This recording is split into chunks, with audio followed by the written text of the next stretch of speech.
So we have found the cost function j. Now we want the minimum value of this cost function. For finding the minimum value of this cost function, we are using the gradient descent algorithm. After finding the minimum value by using the gradient descent, at which w and b this minimum value is occurring, we take those w and b values and we substitute in our logistic regression model. Then our logistic regression model is ready to predict whether in the given image cat is there or not. What the gradient descent algorithm is really doing? It is initializing randomly for a different w and b values. After that, it is taking a small step, and these little steps, because it is decrementing by little steps, we are calling it is a gradient, gradually gradient descent. At one point the minima is occurring. After that minima, the gradient descent will not decrement. So how practically it will happen, we will observe now. See, this is a curve. I have taken a point.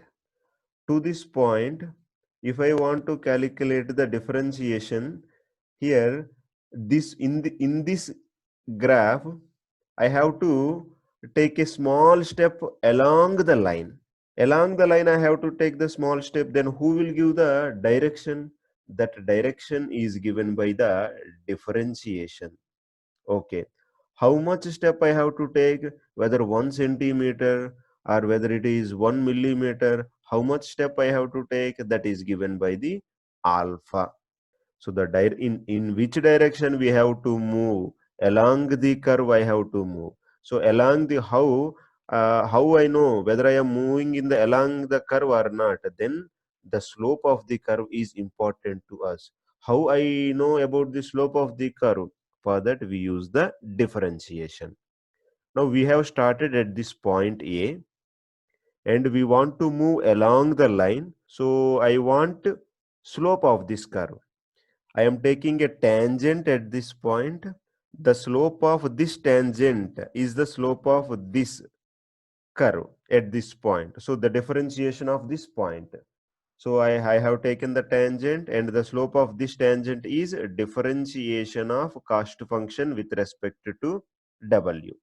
I have decremented one step, and after that again I am taking a tangent at this particular point. Now at this new point I am again taking the tangent and I am finding the slope of that tangent, that is dz by dw. This is a iterative process. You observe here, we randomly initialized the w. After that, from the w we are subtracting this alpha dz by dw, until which point finally when we reach the minima. So here I am taking again tangent. What is the slope of this tangent, which is parallel to x-axis? The slope of this tangent is 0.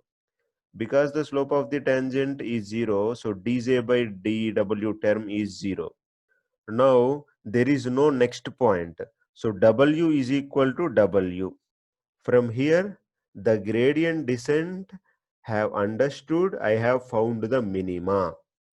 So this value is indicated as a minima, and the gradient descent takes at which value of w the minima is occurring. The gradient descent algorithm returns that w value.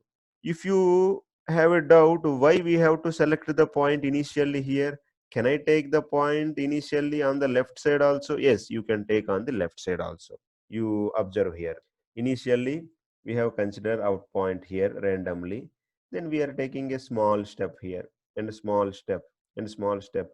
Finally when it reaches the minima, then the slope of the curve is 0. So you can start at any point in the curve. You may start at this point or at this point. Randomly, you may start at any point.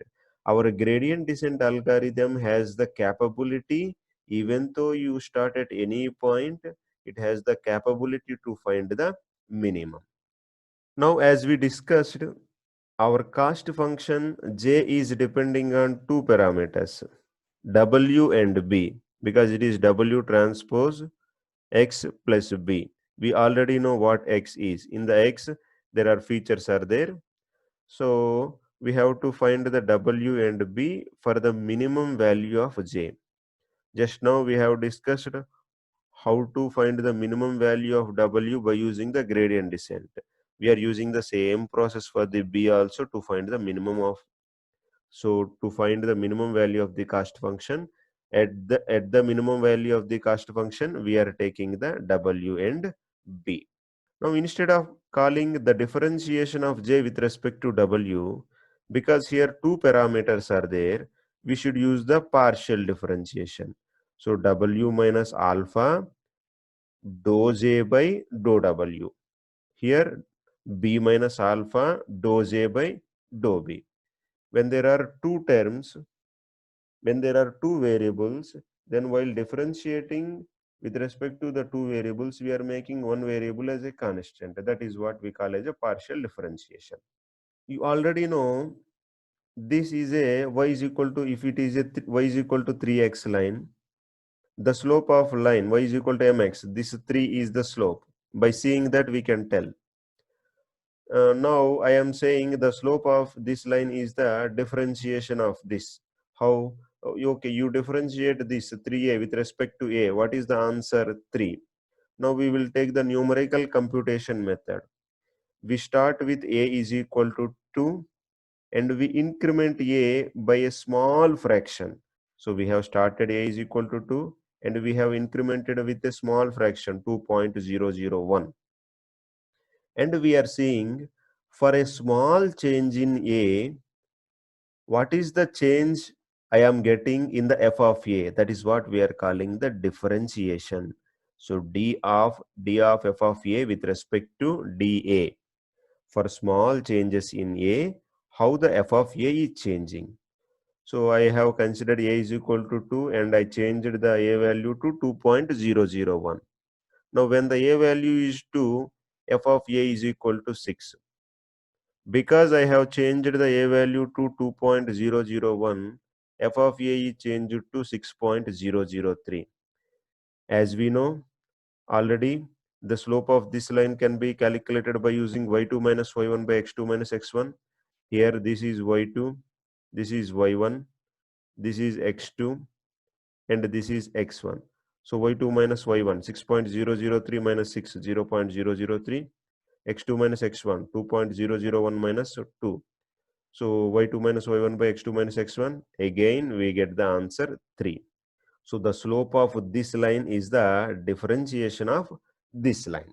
Now if we take a parabola, again I am taking, when we have this equation y is equal to x square, then the differentiation is 2x. Similarly, the differentiation of a square with respect to a is 2a.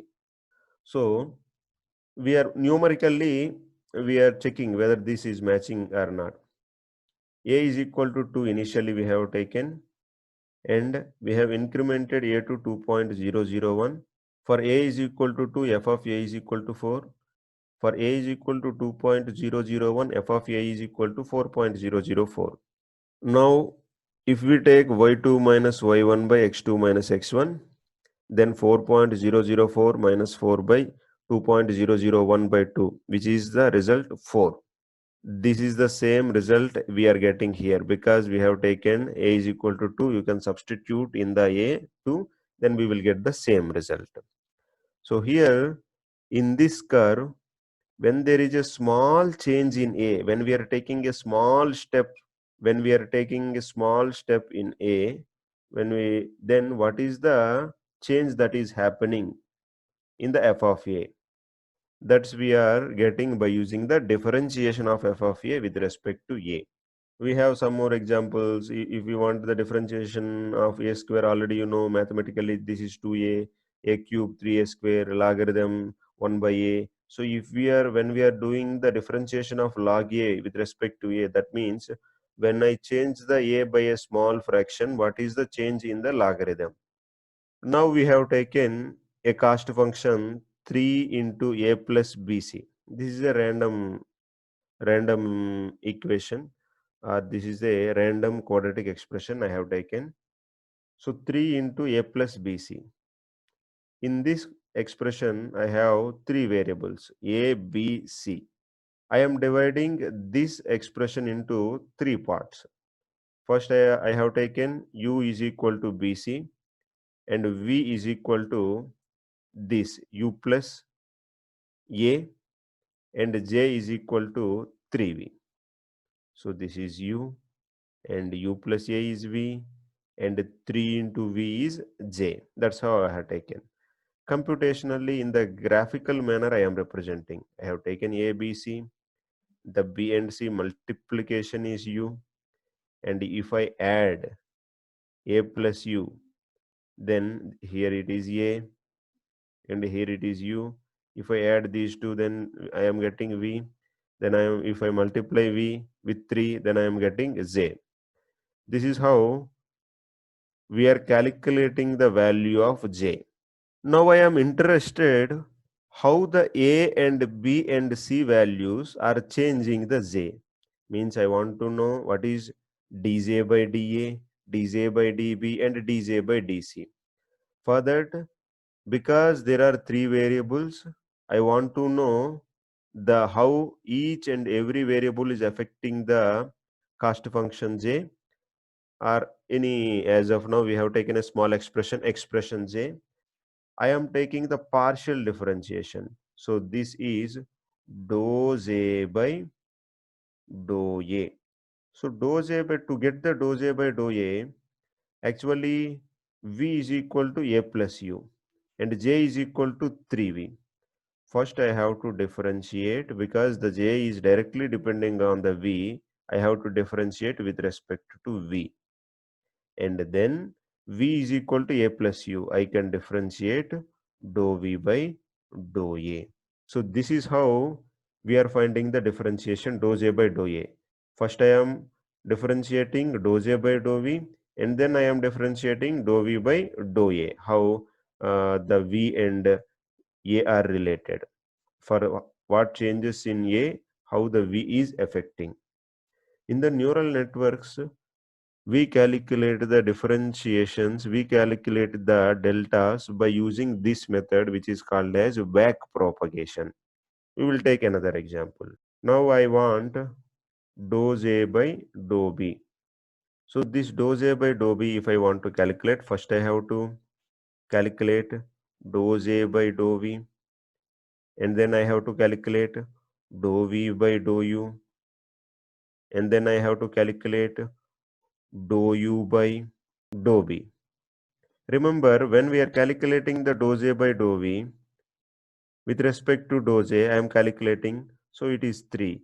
Now, dou v by dou u, when we are calculating the dou v by dou u, as a is constant, its value is 1.